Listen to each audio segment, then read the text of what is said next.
What's your Tyler's back with the Retro Reviews here on Tyler's Retro Reviews. We're going to kick off our WrestleMania reviews with WrestleMania 21, and then we'll know next week, and after that will be the other WrestleMania reviews.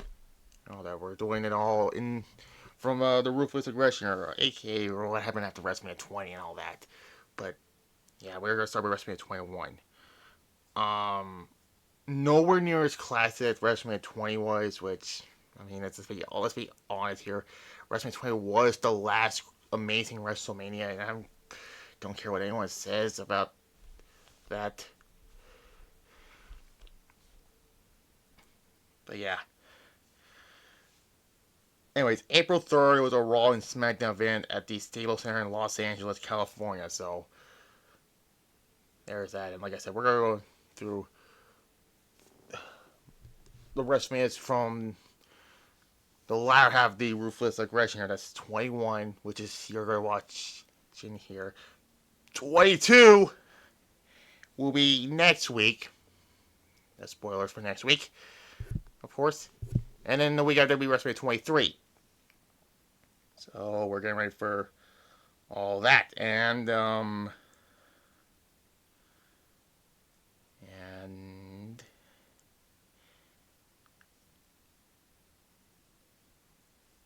let's get into this with WrestleMania 21. The tagline with WrestleMania goes Hollywood. First of twice they've done this. They did this again 3 years ago now. But anyways.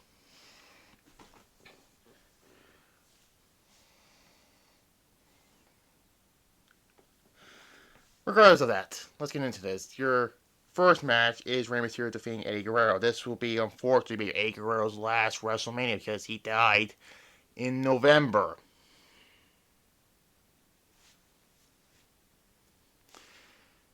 And sad coincidence about this.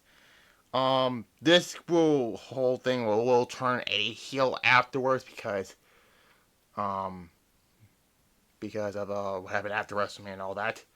But this was just a friendly competition between the two. They were still the WWE Tag Team Champions, and they decided to wrestle each other at this WrestleMania. So, yeah. I mean, these two have always had great matches, let's be fair here. And, yeah. Ray won. So, there's that. That's Eddie's last WrestleMania also. I give it an 8 out of 10. Good match. Good opening match.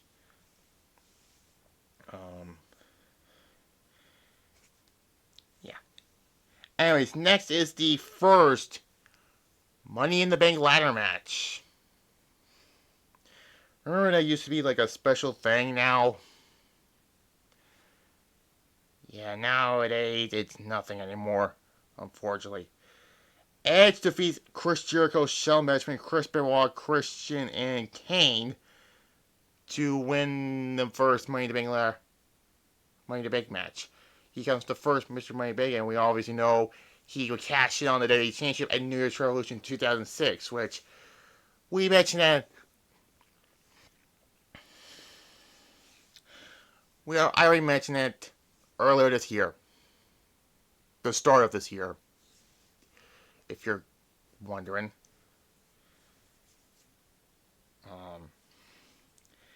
Yeah, this was like the only time we had a Raw only Money in the Bank ladder match at a WrestleMania, and then the next year will be both Raw and SmackDown, and then it'll be co-branded stuff and all that, and then tri-branded and all that.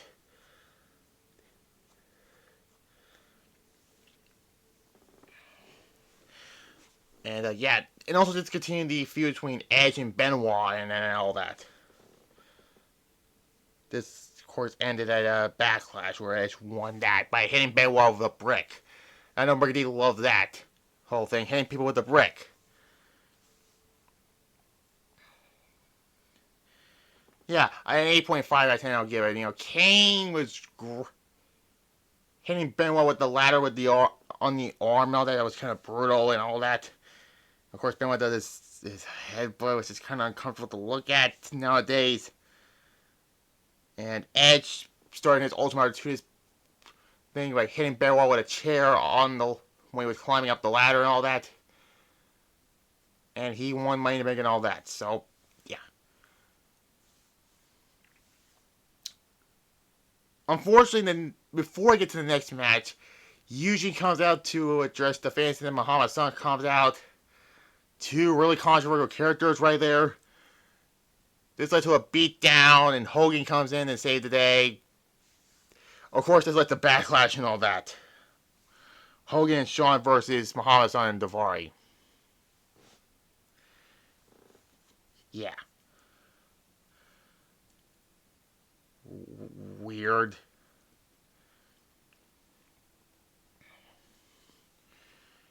And then we get The Undertaker defeating Randy Orton. This was dubbed as a Legend versus Legend Killer match. This was also a feud that didn't will continue on sometime by SummerSlam, and then it culminates at Hell in the Cell inside at Armageddon. Which now I did all that. Yeah, Bob Orr was part of this bill, which some people forgot. And then it ends with Randy Orton with counters the chokeslam into the RKO, which is kind of like when DP reversed the jackhammer into the Diamond Cutter at Halloween Havoc '98. But although I like the counter from Havoc '98 than this because of all that, and people thought that was going to be the edge for the streak, but of course it didn't happen. Undertaker wins with a tombstone and keeps his streak alive at 13-0. Yeah. That's all it was. It was a good match. A 7 out of 10. 7.5 out of 10 I'll give it. Orton, unfortunately, was, well, if you know the whole thing, he missed the whole rehearsal with Undertaker and all that. If you saw his Annie thing, like, what was that, 2 years ago now? And yeah. That probably would hurt this whole thing. But yeah.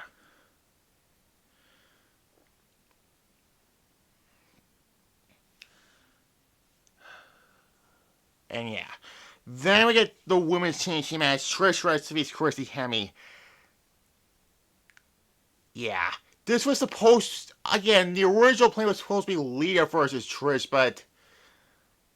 Lita got hurt in New Year's Revolution, and the whole thing went downhill afterwards.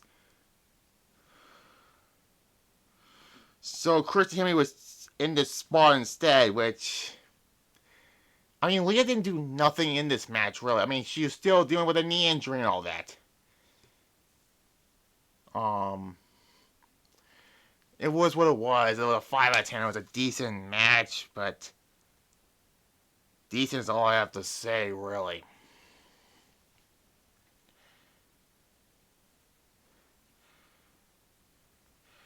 But then we get best match on this show. Kurt Angle defeating Shawn Michaels by submission. I mean, it started at the Rumble where Kurt stole Nuncio's number from that, and then Shawn eliminated him, and then led to, Angle coming back in and eliminate Shawn, and then led to, the interpromotional match here, and all that. Angle was trying to, they're trying to prove that he could do well in the ladder match and all that, and yeah, Shawn, by the way, was wearing just the pants around this all the way up to his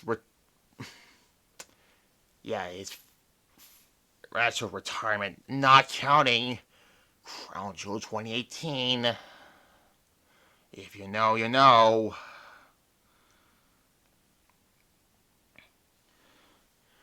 And all that.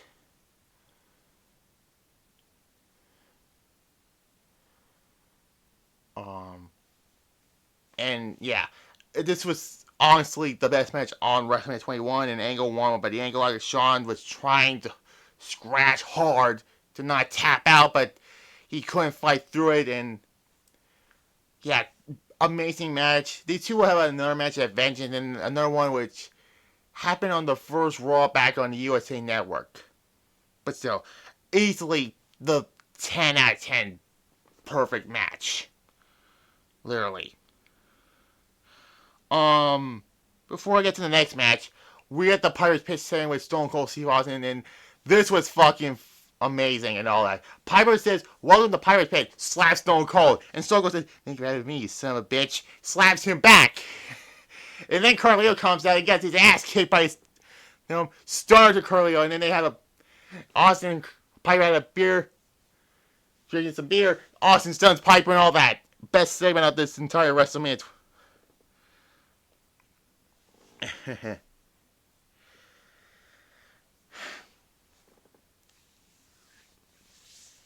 Then, why did this is a big show? A sumo match. Aki Bono defeats the Big Show by throwing him out of the ring. What do you expect from this? I can't grade this match because this was just not a match. It's just weird. Moving on to the WWE Championship match. John Cena defeats JBL to win the WWE Championship. John Cena won his first of 17 world titles. Because that's a record now.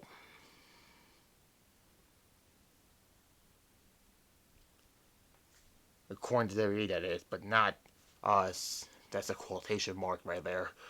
Cena won, like I said, no way out. He won that WWE Championship tournament, and JBL retained in the barbed wire steel cage match, and they held the whole "you do not touch the champion" thing, or you lose the title shot and all that, which. And the weeks leading up to it, Cena lost his U.S. title to Orlando Jordan, and they destroyed the spinner belt, the spinner U.S. title belt. But, yeah. This led to here, and Cena coming to is the song he'll use throughout until his final match. His famous one, the My Time Is Now theme.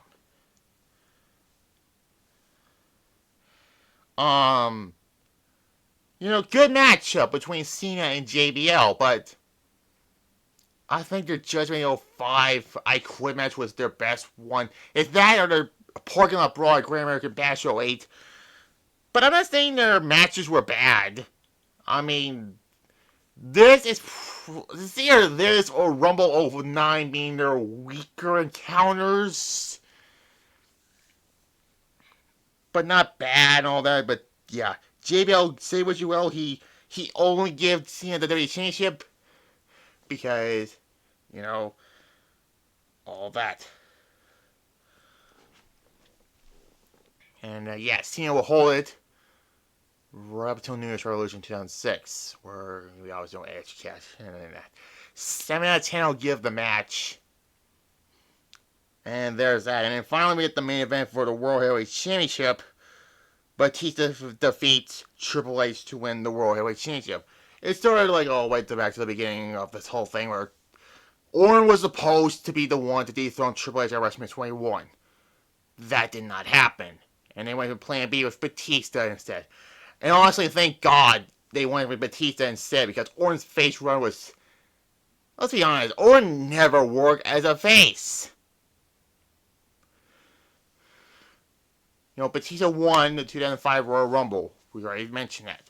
Then, Triple H was trying to get Batista off Raw so he could go after JBL and all that. And then we get the finished contract signing where, also, then we get Revolution says, Randy Orton told Batista, Triple H doesn't give a damn about you, he doesn't give a damn about... Triple H doesn't give a damn about you, he doesn't give a damn about me. All he cares about is that World Heavyweight Championship. Which led to, Batista getting eliminated in the chamber and all that.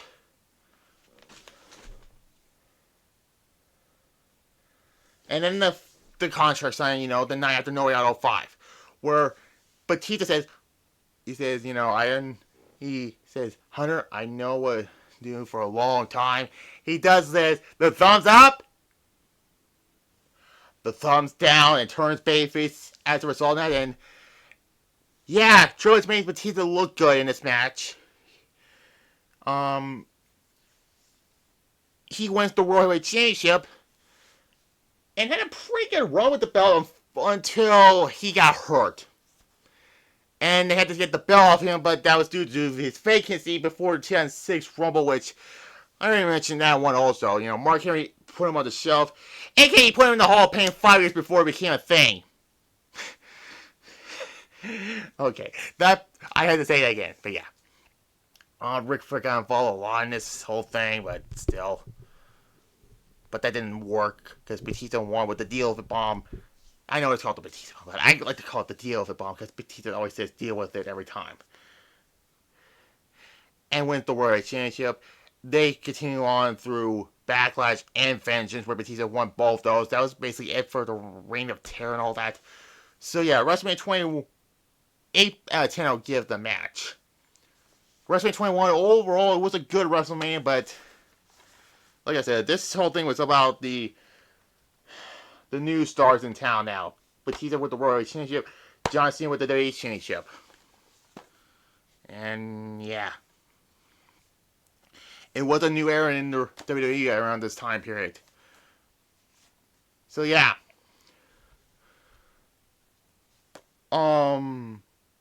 I give it an 8 out of 10. Yeah.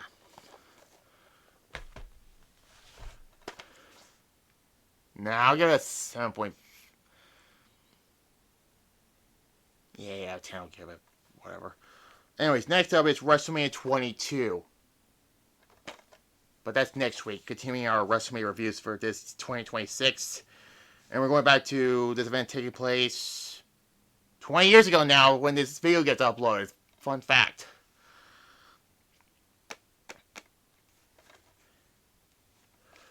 But that's next week. SmackDown will be tomorrow, and then episode 12 we united the fallout from Night of Glory, which is the my action reviews version of WrestleMania. So we'll see what happens with that. But yeah, like this video, comment below, subscribe to this channel, notification bell, as well as my main channel also, and there. Bye.